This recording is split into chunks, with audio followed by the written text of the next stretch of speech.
the chair for this evening is Joe Murray of AFRI, and I think that is a highly appropriate choice because it was AFRI which got the ball rolling, if you like, in Derry when it co-organised, I think, with Children Crossfire a conference on the arms trade, and that was what kick-started the civil society movement in Derry to get rid of Raytheon.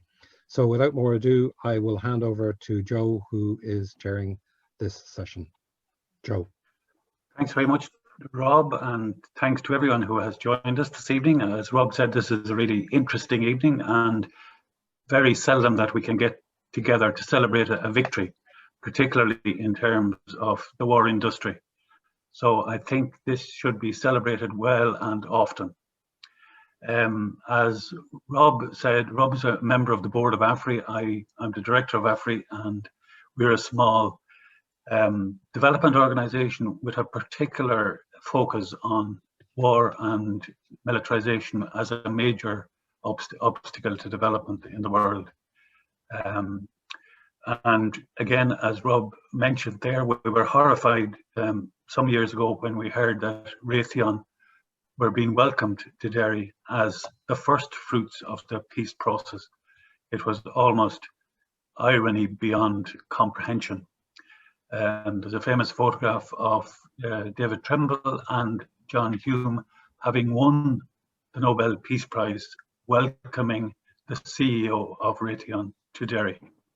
So, as I said, we in AFRI were appalled by that. We contacted Children Crossfire in Derry and organised a meeting at which we had speakers who were victims of the arms industry. Richard Moore, the director of Children Crossfire, was blinded by a rubber bullet at the age of 10. Michael Lapsley, a great activist against apartheid, was blinded and had his 2 hands blown off for his opposition to the apartheid regime. He spoke at that meeting. And 3 students from East Timor who were living in Dublin also spoke, having been forced into exile by in the Indonesian military and the war industry, really. So at the end of that meeting, a group of people gathered together, and out of that, FEC emerged, Foil Ethical Investment Campaign. And it's one of those, I think, great organisations, like indeed the whole opposition to Raytheon and Derry, you know, one that certainly AFRI is proud to have any association with. And I would see it up there with the East Timor Ireland Solidarity Campaign and the Dunn Store strike against apartheid. It's one of those unique and amazing movements. Just 2 other associations, I suppose, before I hand over to Jim, that AFRI had directly is we took Jimmy Massey, a former soldier, one of the first soldiers into Iraq, who had come home, was traumatized by the war, and became an extreme critic of the war. And he came to Ireland, and we brought him to Derry to unveil a monument, which I'm sure Jim will refer to, recognising the people who died in the conflict in Northern Ireland, and also people who died as a result of weapons made within this region. And that's still on the Derry walls, which is a great achievement. And Jim has a story to tell about that, and I'm sure we'll hear that later. The last story I have is kind of a personal one. I had 4, well, I still have 4 children. 3 of them I dropped in school, and I had the youngest, who was he was a toddler. He was about 1.5 or 2, and I decided that there was a protest in Guildhall when the council were discussing Raytheon. So I decided I would go up and join the protest. I had my toddler in the back of the car, but when I got to Finglas, I looked in the mirror and saw his little face, and I thought I shouldn't really bring him on this long drive to Derry and back. So I phoned his granny, asked her, would you take him? She was delighted to take him, and I brought him home. Then I got on the road to Derry, and when we got outside of Monaghan, I was in a line of traffic, and a fork truck came up behind me and failed to stop and put the fork through the car, through the back window of the car, you know, right along where my little toddler would have been. So I don't know what fate intervened, but that was one of those extraordinary things that I always associate with FEC. And, you know, what a great movement. And a driving force in that was Jim Keyes. And I'm delighted to introduce Jim. We were talking to him the other day, and he said, he, as an activist, he's always happy but never satisfied, which is a good motto for an activist, I think. And he is a great activist on many issues, and he uses art and politics to bring about change. Continues to be involved in the Bloody Sunday commemoration, linking it to issues in today's world. And he's a founder member of FEC and said he's happy to be called a little fecker. So over to you, Jim. Okay, thanks. So I need to just set up a little bit, because I have to share this without so hopefully I'll get this in one go, but there's a couple of operations you've got to do to share a slideshow so that I see the notes and you don't. Yeah, we'll give you a reminder on the time as well, Jim. Yeah. So I think I'll be close to the 10, but I might be 11. Okay. But what I'm going to do is that I'm not going to meander. I'm going to go like a rocket through like a Raytheon missile through this, and it'll kind of create a narrative for us all to kind of, for all the guests and Eamonn and Goretti to speak to the things that they know much more about than me. And so I'm just going to go through it as best I can. So okay, so you can start the timer. Start the timer now. Okay. So as Joe said, FEC, short for Foil Ethic Investment Campaign, was formed in Derry at a conference on international arms trade that was set up by AFRI and the Derry-based Children in Crossfire.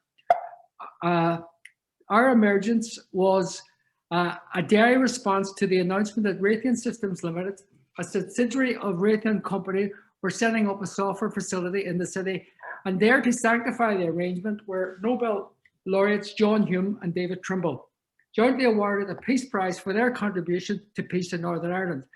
Raytheon's chief executive on the day, which is the 24th of that month, 24th of August, said that it was unthinkable that they could have located in the city had it not been for the peace process. So FEC was a loose alliance and is a loose alliance, but was a loose alliance. We're going to come back, I think, as a result of this sort of work, of the local citizenry, teachers, builders, lecturers, artists, environmentalists, and social justice activists, clustered around the pledges of a charter. We had no political party affiliation and consisted of Protestants, Catholics, and folk of other and no religious conviction. I read bits of the charter now. We, the undersigned citizens of the Northwest of Ireland, commit ourselves to building just, democratic, and peaceful communities free from violence and oppression. We acknowledge that human rights are universal rights, and the struggle for a just peace is a universal concern. We shall not secure peace and justice at the expense of other individual communities wherever they reside in the world. We commit ourselves to building peace-based economy founded on the principles of solidarity, sharing, and justice. Remembering all victims of violence, visible and invisible, we reject all cooperation and support with those who directly or indirectly benefit from the international arms trade. We shall take practical steps to honour these commitments, and we commit ourselves to the real security that can only be realised through relief of poverty, the globalisation of justice, and human solidarity. We did not want to build our peace on the back of wars abroad. This was our first direct cultural action, Derry's first three-dimensional mural on the back of Free Derry Wall, dramatically underscoring the connection between Raytheon software and the hardware it delivers, together with the injustices it would have implicated us in if we were to remain silent. July into August saw that quickly followed by a mural dedicated to the people of East Timor on the city centre gable facing onto Derry's historic walls. It reimagined the walls protecting indigenous people of East Timor from the forces of international arms trade and imperialism, depicting a British Hawk fighter armed with Raytheon missiles, as sold by Britain to Indonesia and used to oppress the East Timorese. The dark figure overseeing the attack on community is the agent from the film The Matrix. He turns out to be just software, but far from harmless. The mural was sponsored by the National Centre for Development Education in Dublin and local paint company City Paints. It was 10 days of design meetings, shared meals, painting and collective crack, and of course engagement with the public. Some of us getting beyond our fear of heights, others just doing what we love to do. Then in conjunction with community magazine Finger Post, we conducted a citizens jury event. Citizens randomly selected from the electoral register to consider the appropriateness of the company as a corporate guest. It was adjudicated by McGee University's Professor Christine Bell, and the jury returned a verdict of not welcome. This critically punctured John Hume's claim that everyone in Derry would welcome Raytheon.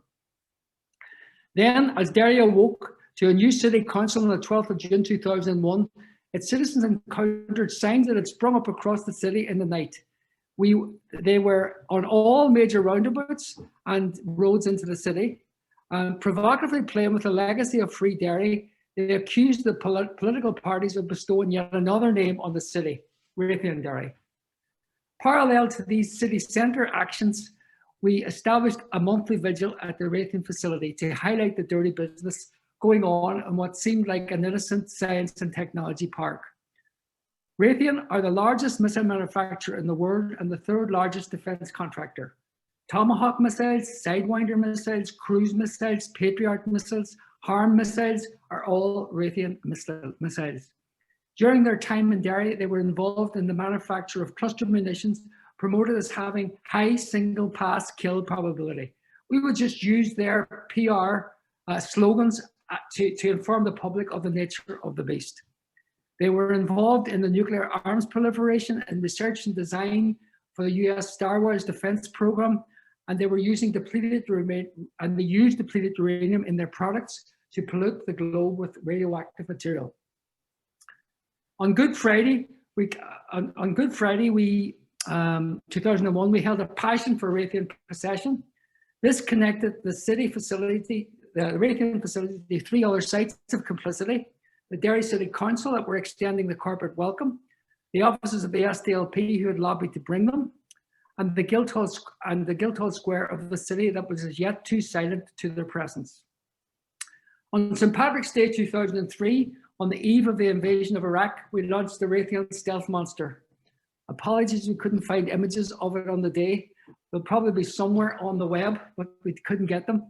But accompanied by a leafleteer, it hacked into the celebrations as an attention-seeking magnet, and thereafter a mobile citizen awareness raiser, exciting and bemusing citizens alike, and sometimes itself, but always connecting them back via leaflets and vigils to the presence of Raytheon facility in our midst, or hacking into appropriate visits of dignitaries to McGee University or elsewhere. Such actions were independent, sometimes in tandem and sometimes coordinated with Derry Anti-War Coalition's parallel campaigning.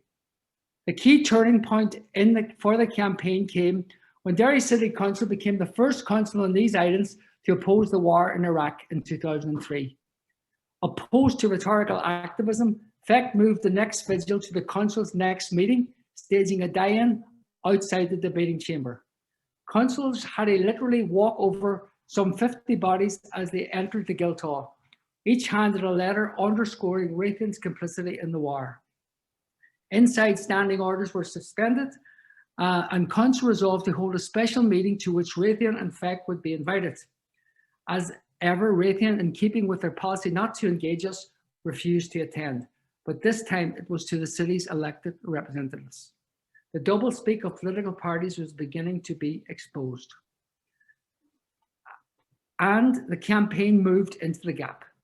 A coalition of the unwilling, comprised of FEC, Derry Anti-War Coalition, and other concerned citizens occupied the facility on the morning of the 27th of March, getting as far as the door of its offices.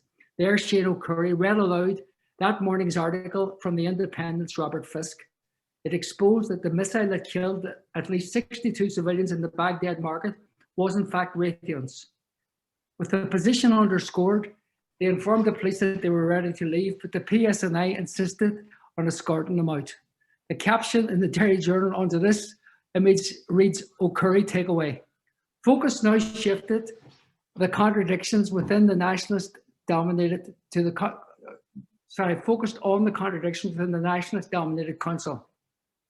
While FEC registered that the meetings between Bush and Blair at Hillsborough Castle had nothing to do with our peace process, was what they were supposed to be about, but were actually about the carve-up of Iraq. So we shrouded the Free Derry Wall for 2 days while they were on Irish soil. Then on the 7th of January, after persistent lobbying of Council, SDLP and Sinn Féin, and with an ongoing rally vigil outside in the Guildhall Square, we haggled with party politicians inside, and we managed a solid motion declaring Derry City Council firmly against the arms trade.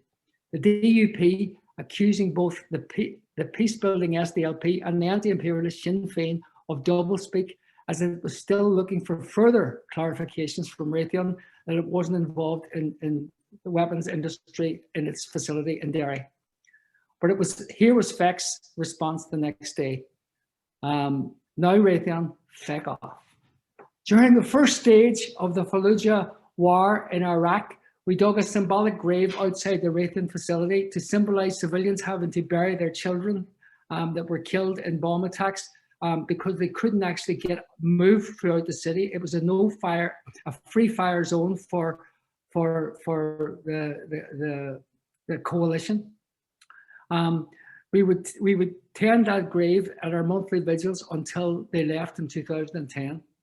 In February 2006, as Joe has already mentioned, former Marine Staff Sergeant Jimmy Massell unveiled FEC's plaque at the Guildhall Square. Then on St. Patrick's Day 2006, to mark the 3rd anniversary of the invasion of Iraq, FEC and Derry Anti-War Coalition launched the Black Shamrock Badge. It represented a mourning for the loss of Irish neutrality. There's been about 50,000 of them sold and generating income for various campaigns against the arms trade across Ireland and the world. Here, a vigil after the Gaza beach blast that killed 8 Palestinians, including nearly the entire family of a 7-year-old boy. Another marketing operation, Operation Summer Rain. What a terrible name to call a bombing operation. Summer Rains on Gaza, and then when the Raytheon bunker buster massacred civilians in Cana in Lebanon, Derry Anti-War Coalition initiated the second occupation. Eamonn will speak to this. Here's just a couple of images of that. And our next vigil, we actually just depicted the massacre at Cana, and these are just some other vigils that were going on, and just keeping the pulse. The vigil was a kind of pulse, and then during Israelis' occupation cast-led bombing of Gaza, 9 women occupied the plant, and Goretti will speak to that.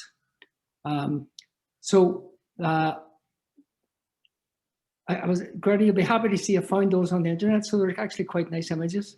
Then on the 14th of January 2010, in the Irish Times, it was announced that Raytheon were closing its Derry facility. And with this new drone company in Belfast, I'm reminded of a quote from David Smale, that every inch of ground taken against power will be retaken by power. Every morally uplifting tale will be appropriated by power and must be reinterpreted in a guise unanticipated by power.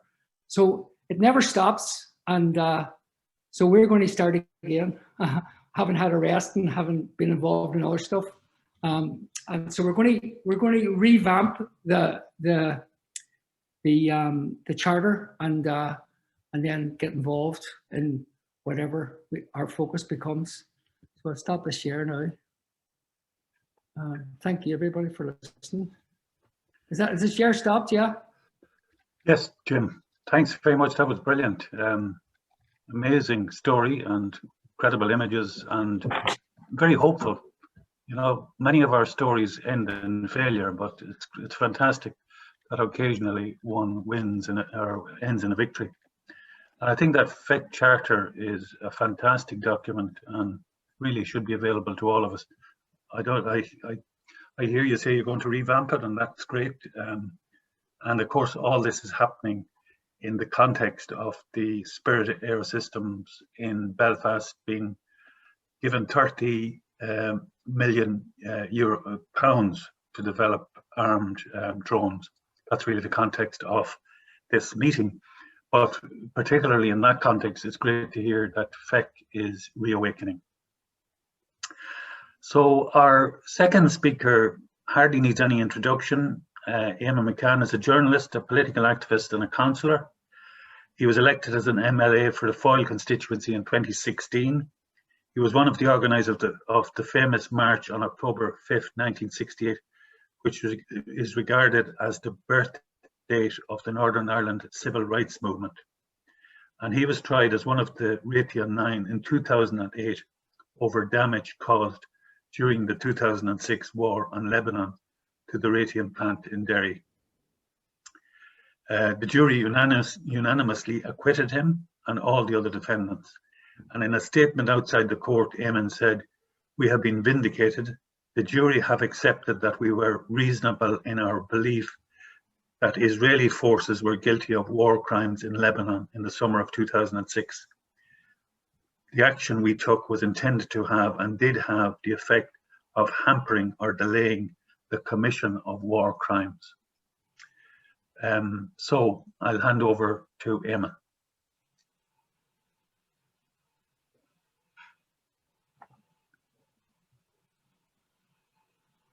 Have we got up? No, he's on mute. There we are. I think I've done it now. Oh, great. I found the wee thing that said unmute and clicked on it, and wonder of wonders, my voice appears. Look, it's 101 things we could say, that I could say about the Raytheon 9 occupation of the Raytheon factory here and what led up to it and what the result of it actually was. But so what I'll do is sort of just take a deep breath and go at it. And I'd say first that when you had that quote there from the outside the factory that Joe was quoting there at where we said, or as I quoted it, I said, but I was speaking for everybody else, we had written it out, sort of that what the basis of our case was, because it sounds like very stilted language, and indeed it was, sort of that we were hoping to hamper or prevent war crimes, that we had exhausted all previous means, all attempts to do it. We hadn't just appeared out of nowhere and said, do this. That what was happening sort of in Lebanon at the time was a war crime under international definitions. So we had to prove all those things. And I say all that not to bore anybody, but just to make it clear that it's understandable that people would have reacted to the Raytheon occupation and the success of the Raytheon occupation. Indeed, this is the way I would have seen it, and to some extent still do, as to say that what was going on here is that a group of people occupied a factory premises and caused some damage in protest against a bombing. And that's true in a way, but legally, and Angela sort of would know much more about this than I do, hopefully will come in on it, that's actually not a defense sort of in law. You can't say horrible things were going on there, so we decided to protest, and sure, look, what we did wasn't nearly as damaging sort of as the thing that we were protesting against. That's not that we might all believe that. The law doesn't look at it like that at all. So we had to get it right. Can I say something that I now talk about it as if we had all this worked out in advance, that we knew what the law was? Of course not. We made it up as we went along, and then afterwards we got advice on how to present it out of in a legal context. But all that came together in its own messy way. That what we had to do, to put it briefly, as lawyers, after long talks, they didn't explain it to us, so we had long talks with lawyers after the Raytheon occupation, and after we had been charged as to how we were going to handle this, we had to show that we meant seriously. We were trying to stop or delay the commission of a war crime. Not that we were against it, not that we were horrified by it, but that this was a serious, practical attempt to stop or delay the commission of war crimes. And indeed, that gave rise to the scene in the court, sort of when it was put to me actually in the witness box that well, you can't have been really serious about it, but because just up the stairs from where you had wrecked all this computer equipment, there was other computer equipment. You never touched that. So you weren't serious, which I had to explain to them. The only reason we didn't touch it is that we didn't know it was there. We hadn't known that it was there. And had we known that it was there, we would most certainly have gone upstairs and wrecked it too. And the first time I felt hopeful sort of during the case was when I saw the jury all smiling at that. I thought, they get it. We had to show that we had exhausted other means, that we had a campaign, we had protested and all the stuff that Jim was talking about. And we had written petitions, we had had motions moved at the council and so forth. We had done everything reasonable which we could do, sort of to stop what Raytheon was up to, and it had failed. And only after that did we actually take the action that we did. We had to have a reasonable belief that this might be successful. And we couldn't just do it sort of as a gesture or sort of say that the reason was to stop it. We had to have a reasonable belief that we would affect the course of the war. We were able to show in court that if you took out, as we did take out, the Raytheon facility in Derry, Raytheon's facility in Glenrothes in Scotland, which is a bit bigger than that in Derry, would also be taken out because of the interconnectedness of the missile manufacturing a system. And you take this and there's no modifier. Those are the three main things that we had to show. And that really, if you look at them, although that's sort of just cold law, all those can be related to existing law, you know, but it also makes the moral case, you know, in itself. You don't have to spell out the moral case. If you meet those legal hurdles and get over them, you've actually made the moral case. You have to prove that it is war crimes were being committed. I wish we had just, you know, United Nations reports, newspaper reports, testimony from individuals, and then presented them all to the court and said this happened and this happened, and then had lawyers tested, yes, that's a war crime.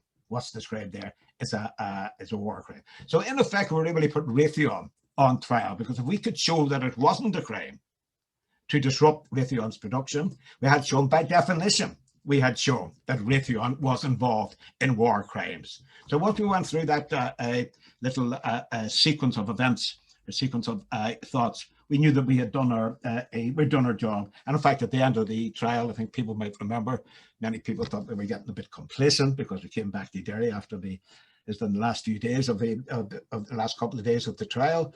And Pierce said, "How's it going?" I said, "No problem. We got this one, buddy."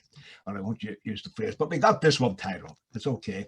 And because we knew from it, and all the lawyers knew, and indeed the judge knew, you could almost tell it from his face, that the defense which was being outlined about us was unassailable. It's unassailable. And that's what gives it a certain resonance, I think. And it's been used, of course, particularly in the Brighton case, and one other case since. And it is, in international terms, it is quite significant. Not that we were significant or not. I mean, the action and the fact that Raytheon was put out of Derry had a certain significance in itself, but the case had a much wider significance in terms of the law and state atrocity right across the world. So that was when we went to visit Cana. There was with the bomb. Just to think about like all the best political actions. The occupation of Raytheon, at least the second occupation, the one I'm talking about, the occupation of Raytheon was semi-spontaneous. It wasn't something that anybody had planned, that we all sat in a circle and discussed how we're going to do it and when are we going to do it and here's where we meet and so forth. It wasn't like that at all. It was that there already had been sort of an occupation of Raytheon. And then when we came along, there had been a bomb in Cana. The bomb fell sort of in this little village in southern Lebanon and killed about 26 people to be exact, all from two families who had taken shelter from other bombing. They'd gone into an underground, the basement of a house. at a three-story house. And of course, there's a Raytheon thing, a launch by Israel, slammed into the house, slammed through the roof, right down through the house, and was one of those bombs that was primed or shaped or designed to detonate sort of at the major impact. So it actually detonated in the basement of the house, where people had gone thinking would be safe here or safer here. It plunged right down, remember, and blew people to bits. It was the second time Raytheon had been hit by armaments supplied by Raytheon. And that bomb, it had no bit greater, I suppose, effect on people's consciousness than any other. So much horror goes on, particularly in the Middle East, sort of fueled by Western arms companies, that, I mean, I suppose in other circumstances, this one, it wouldn't have stood out at all. But when I say everything in the spontaneous nature, it just so happened that on the night after that bomb hit Cana, there was a scheduled meeting of the Derry Anti-War Coalition in Santino's bar in Derry, in the upstairs room. Only a day afterwards. It was nothing to do. It wasn't to do sort of with Lebanon at all, and wasn't to do with Raytheon. That particular meeting was a broad meeting about peace, sort of in the Middle East and so forth, and particularly sort of between Israel and Palestine. And it was addressed by a man called Joshua Rudner, if I pronounced it correctly, who was a Christian pacifist. From the United States. So he was sort of talking about that. And we had an interesting talk. This was jammed sort of, well, jammed. It only took 70, 80 people to jam it, but that's what we had. And when he was finished talking, then he was chairing the meeting, so he says, right, you know, put it to the floor and so on. And the first person who spoke, and I forget who it was, said, well, here we are talking about war and peace and so on, but we know that was a Raytheon bomb. That missile that hit this village in southern Lebanon, and they've got an office in Derry, just about 2 miles from where we were meeting. And the point was made immediately: why are we sitting here discussing this when we have the manufacturers of this evil within sight almost? And it was on that basis that we said, right, we're going to go down there. Somebody proposed we'll go down there and occupy it.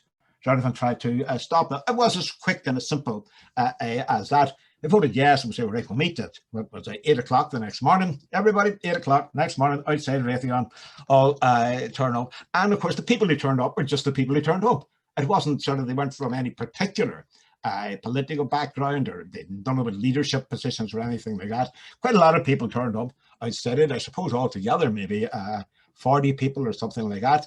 So when it became 9, just to explain what happened, we're in the car park where we had met at about 7:30, and people were arriving for work, of course.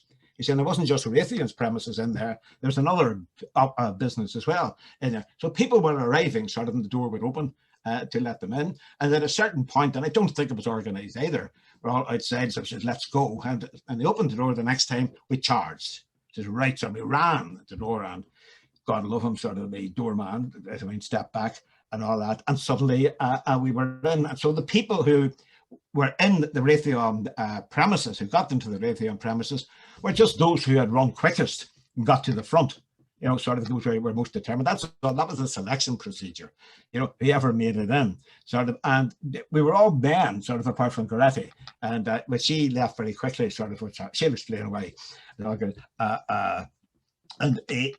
So sort of we discovered ourselves in there, and the only thing we could think of to do was to smash everything up. Now, I'm not a destructive person at all. You know, I'm kind and tender and moderate in my but there's no greater fun than smashing up expensive equipment with a sense of righteousness.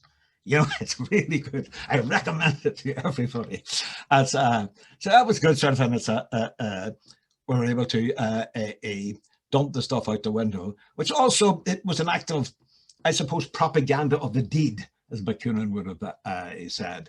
And we knew that we were, as we were doing it, we wouldn't get any support from anybody in the mainstream. We knew that. We knew that. I mean, it's Jim mentioned there had been a long history of people going to Derry City Council, sort of, who would say, yes, we're against the arms trade and all this here. Liars, they were not. I guess. Every single party, and I don't care who they are, every party was represented at that time, sort of in Derry City Council, lied about Raytheon and lied about what Raytheon was up to, and asked for, Jim was saying, more and more clarification. Every time they were shown conclusively that Raytheon was manufacturing weapons of war, so within the city limits of Derry, the council asked for clarification of what they meant by weapons of war, etc., etc. So it was, in the end, it was a highly educational experience for Derry and for us, sort of, and I think for people in the anti-war movement generally. I see Joe getting agitated. I'll be finishing 60 seconds, Joe, or 7. That's okay. We're in a flow.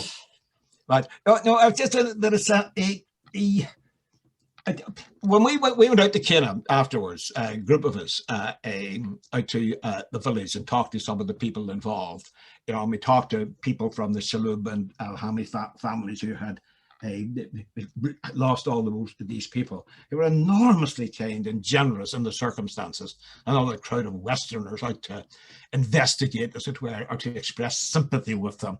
I mean, if it happened the other way around, I think I would give them very short shrift. I mean, and they were enormously kind, and to our amazement, they knew what we had done. They were aware of it. That was another thing. And were, as you can imagine, pleased by sort of we discovered by what we had done. That's another thing that I thought was important, that what we had done in Derry actually had an effect, marginal effect maybe, but it had an effect on the morale of the victims of these wars in the Middle East. And that honestly hadn't occurred to me as a reason to do it.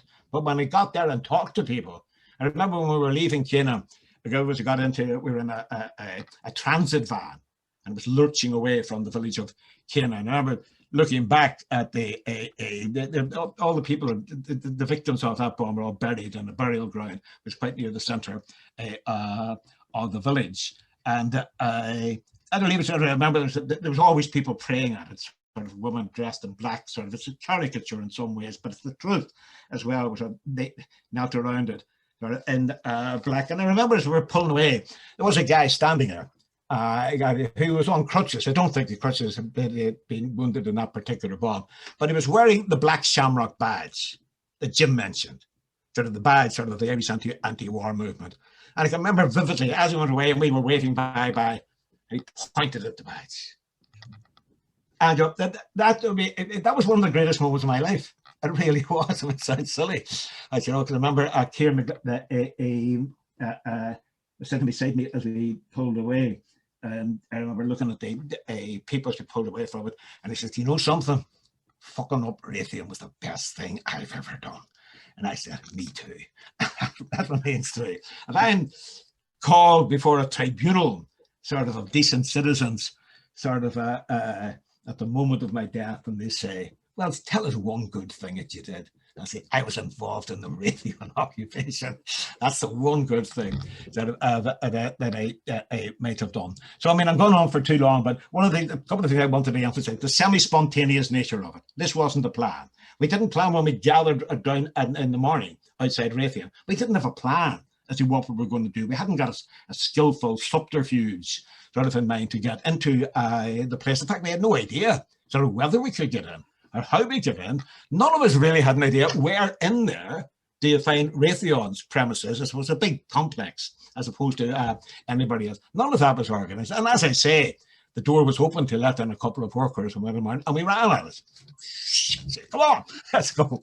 And got there. And I think in all the, I don't know, sort of in all the protests and things that I've been involved in campaigns, that sense of being, if it's totally spontaneous, it's probably not going to work. You know, you have to have some sort of idea in mind. That semi-spontaneity, as I was characterized, I think there's never been a revolution in the world which wasn't semi-spontaneous. If you plan it too much in advance, I mean, you've set limits on it. You've given it arthritis at birth that you do that. Sorry, but this one was just a guy. So, I mean, if there's lessons to be learned, I think that that's one of the lessons to be learned. And know that you will affect what's happening. Sort of, it's never futile. It's never futile to stand up for Gaza. It's never futile to stand at a street corner with a placard. It's never futile to move a resolution of the trade union branch, even if you think there's no chance of this being accepted. None of it is futile. It's the accumulation of all those things which can bring you to a point where you break into another dimension, where you reach a critical mass. Anything. But I say it's semi-spontaneous, we just rushed it. But of course, we wouldn't have done that. We wouldn't have been there had it not been for the previous occupations of Raytheon, had it not been for the shrines and murals and demonstrations of one kind and another which have gone on, had it not been for the involvement of the Trade Union Council in Derry and all the rest of it. All that over a period of a couple of years leading up to it, that culminated in it. So it wasn't a once-off event in a day at FME. It was the payoff for many days and many, many people. Many people, some of them I could see in front of me here, sort of who were not among sort of the Raytheon 9. Goretti will explain sort of a wee bit where it was. I mean, one of the things I've always been slightly embarrassed about is the Raytheon 9's all men. You know, sort of, it's all, if you see photographs of the Raytheon 9, it really looks like, you know, something from The Usual Suspects or something. You know, all these burly men, well, and me, doing it. And yet there's an awful lot of women involved in both in the subsequent occupation, as Goretti will explain, but also in building up. And I see some of those run here sort of at the meeting as well. So it's the thing that I would take away with it are just those things. You know, do everything patiently, but don't be afraid to be daring when a moment comes, as it will. When suddenly, you know, there's a moment. I'm sorry, I keep saying I'll finish this, but I accidentally will. I talk about it. My old political mentor, Tony Cliff, is the founder of the Socialist Workers' Party, many years ago. Died a good while ago. But he says, wait for the fuck it moment. What he says, there'll be a moment. He says, in strikes and demonstrations and anything. Eventually, there'll come a moment when people say, fuck it, we're going to do it anyway. You know, and that's the moment when things begin happening. So we were alert for it, alert for the fuck it moment, sort of what's happened. So as I said, there's a few lessons to be learned from that. I've really gone on far too long. Thanks very much for listening. Thanks very much, Eamonn. Thanks a million. Well, I think it was Jim Keyes said the other day that it's a human rights violation in itself to try and confine Eamonn McCann to 10 minutes speaking. But anyway, every minute was worthwhile and an amazing reflection on the Raytheon 9. And I think the thing that we can add to his CV now is that he's a fast runner, because he was obviously one of the first in the door when the door opened. So thanks, Eamonn. There'll be chance for questions later, but we're going to go to our final speaker now, and that's Goretti Horgan. And Goretti is an activist and a lecturer in social policy at Ulster University. She was acquitted of all charges of one of 9 women who occupied the Raytheon facility in Derry in January 2009 during the Israeli assault on Gaza. All were charged with burglary and criminal damage, but argued in court they were trying to stop Raytheon's collusion in Israeli war crimes. The jury found them not guilty. So welcome, Goretti. Thanks, Joe. So I suppose the first thing I should do is just to fill in a couple of wee gaps that Eamonn may have left there. And to start with, it's important to say that our action, the action in 2006, was very much inspired by the acquittal of the Shannon Five. Do you know if people remember them? But they were Catholic worker people, and they had attacked a warplane in Shannon and tried to stop them being refueled. And their acquittal actually made us realise that you could take non-violent direct action and actually, you know, not go to prison for it. So it's important to acknowledge their contribution to this, and also to say that actually we did have a bit more of a plan than Eamonn is making out, because in Sandino's the night before, we did actually have a discussion about internet connections, about the whole idea of mainframe computers.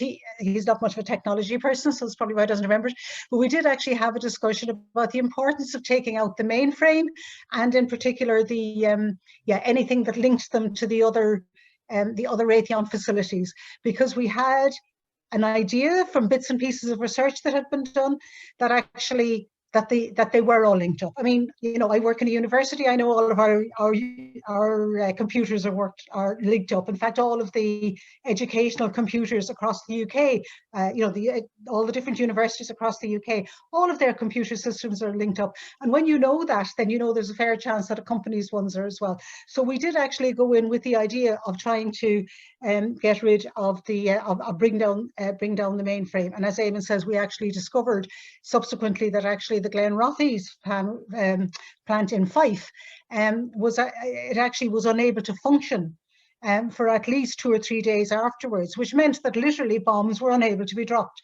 So, you know, it did actually have like a real effect, you know, as opposed to just like some kind of a protest. But as Eamonn says, so first of all, as Eamonn said earlier, like there's always been women involved in the campaign against the arms trade in Derry. A lot of them are on here. I see Rose Kelly, Angela Hegarty. I saw Marion Farrell's name there. I think all of us were at the initial founding conference of FEC, and in the 2003 occupation, I actually think there was another one in 2003 as well, besides the one that Jim had the photograph of there, where we did actually get into the office. We need to check this out with Shane O'Curry. And I think there was actually a majority of women at that. And because I remember specifically myself and Helen Harris actually talking about that. And certainly in 2006, you know, women were involved in pushing it, doing the pushing in. It wasn't just the macho men.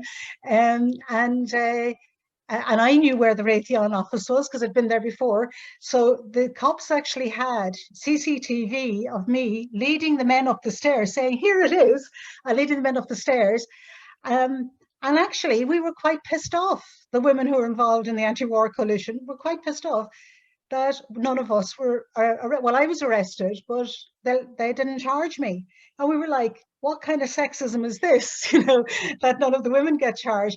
And actually, it seemed to us that it was something that the prosecution were purposely doing because they wanted to present it as a bunch of, you know, macho men, rather than as a peaceful, non-violent occupation. Although the police's own camera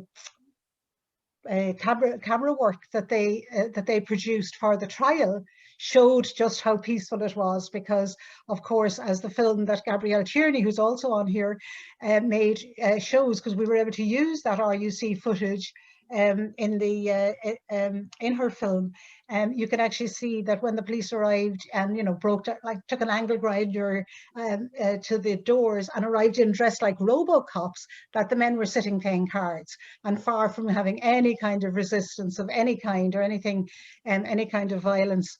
They just went limp and got carried out.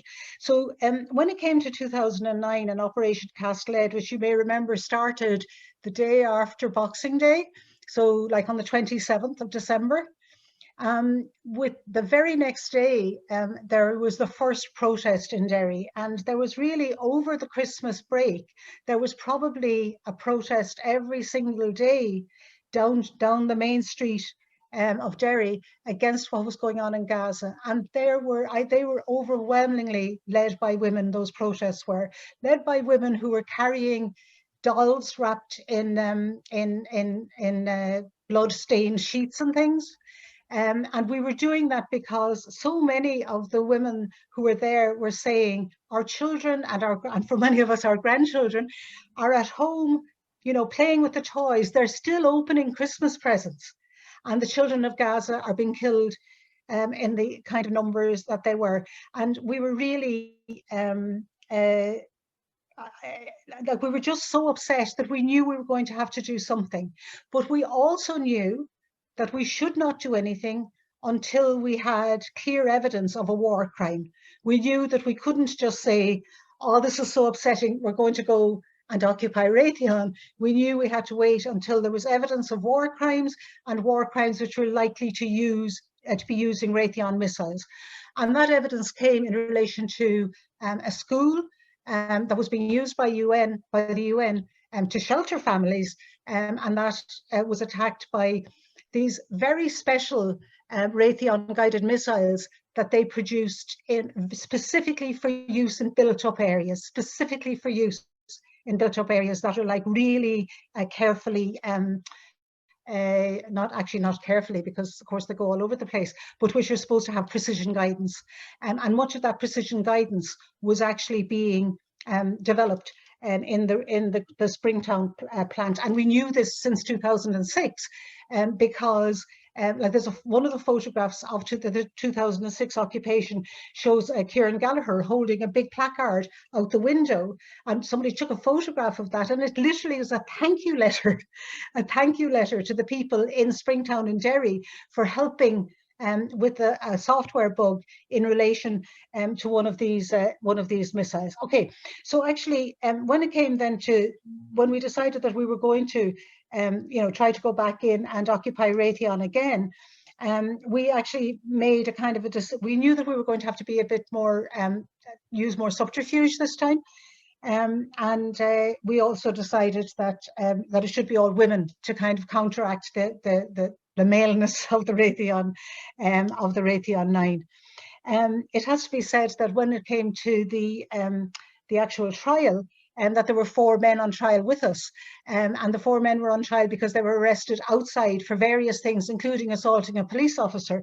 And one of those men who was charged with assaulting a police officer had the charges against him dropped when the police officer's own video showed them saying, "Let's just carry him away here, and then sure we can always charge him with assaulting us."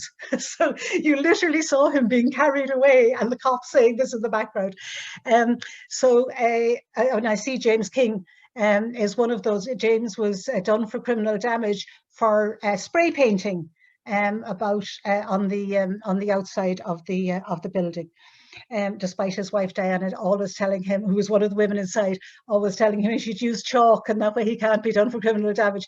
But anyway, so we have to say that the women failed miserably in doing any damage at all. We were charged with criminal damage, but we only did 80 quid's worth of damage, and that was done only in trying to get our way in. We ended up being stuck in this kind of airlock between the when you saw one of Jim's photographs of the March 2003, well, we were stuck like that in a kind of a corridor. So we were half in, but we never got in. And I would hate to tell you about some of the things that we got up to when we were in there, because we were creased laughing half the time because we were doing a really poor job. However, we did stop them being able to do any work for the best part of a day. So we did also see, by the way, that even had we got in, we wouldn't have been able to attack the mainframe computer again, because they had encased it in steel after what the men did. So they knew damn well that we now knew what we needed to do anytime that we got in there. And actually, in our defense, they were asking us, were you really serious about trying to bring down the mainframe computer? And we had all brought loads of water with us. This was the one thing we knew can kill a computer or any kind of computer equipment is water. So that's what we had brought with us. They were the weapons that we brought with us. I know that I have really need to move on here, but I just wanted to say a couple of, just very briefly, about the way in which Eamonn said that the trials were very educational, and so they were. And there was a couple of things that we learned from them. The first is the arrogance and the lies of the arms companies executives. So in the first trial, we had this horrible man who was like pinstripe suit, looked greasy. He looked like somebody you wouldn't buy a second-hand car off of. And he sat there in the witness box and said, yes, he was an executive of Raytheon. Yes, they sold weapons of mass destruction. Yes, they admitted that the Israeli army used these weapons, but it didn't have anything to do with them. It didn't keep him awake at night.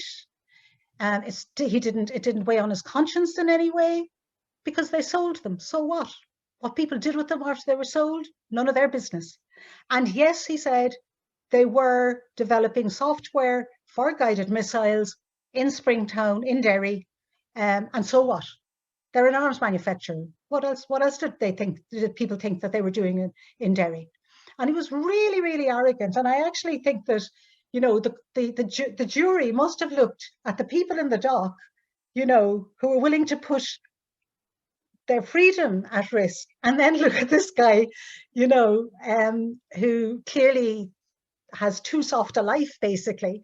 I think that they must have had to make up their mind very quickly. Interestingly, when it came to the women's trial, the executive that they put up said that they didn't produce any software for missiles in Derry. That actually it was all about, you know, civilian air traffic control stuff. And the judge actually said to her, you do realize that your colleague in a previous trial, over which I, the same judge, presided, said something very different to what you're saying here. And this time it was a woman, and the woman said, well, no, I'm standing by what I said. And he literally told her to go away and think about it overnight, because he said that one or other of you is lying. And of course, if you're lying on oath, you know, that's a crime. She went away and she came back and she said she was standing by what she said. And that was left completely, you know, nobody ever took that up, and nobody ever took any of the policemen who came in and said that some of the men who were there protesting outside had assaulted them, when it was shown by their own videos that those policemen were lying. Neither were any of them brought up for perjury. So, like, I'm quite sure we would have been brought up for perjury if we had told lies, but they weren't. And the other thing, and I will finish on this, is about the arms trade itself. And that is just how awful it is, because you see, when we were protesting against Raytheon and their missiles being in any way developed within this town, I had no idea how awful the arms trade was. But when we started to investigate, looking for evidence for, you know, for our defences, we went to a Russell Tribunal hearing in Brussels about Lebanon. And I mean, and we also saw some of this in Lebanon when we were there, but like, they were making cluster bombs that looked like toys. Now, why would you make a cluster bomb that looks like a little doll, except to kill a child or to blow their hands off? And we also discovered that, and Raytheon specialized in this, it seems, and developed it along with an Israeli arms company. These bombs that are made with what they call flechettes. And I am going to shut up on this, but it's just for any of you who think that maybe, you know, we exaggerate about the evils of the arms trade. These bombs, when they go off, they're like shrapnel, but the shrapnel is minuscule, and you can't actually see these little flechettes, but they enter your body. You look like you're not injured, but your organs, your inner organs, your liver, your heart, or whatever, are full of these little things, and you die in absolute agony. And people dreamt that up. I mean, that's what I can't understand. Like, somebody, a person, actually dreamt up that, and that is what we're dealing with when we're dealing with the arms trade. So everybody who's here, you know, we really have to do whatever we can to end this evil trade once and for all. Thanks very much, Goretti. Yeah, another very interesting account, and also interesting to link it to the Shannon, to the Pit Stop Ploughshares, which was an inspirational action, and one in which the people were acquitted as well. And a good reminder about just how evil the arms industry is. Like, there's just, it's unfathomable, and you know, it always puzzles me as to how so many of us can turn our backs on it and allow it to happen, or ignore it, or refuse to deal with it or confront it in any way. Just allowing it to continue as if it was business as usual. But it's not business as usual, of course. It's, as Donald Kelly's play about it was titled, The Business of Blood.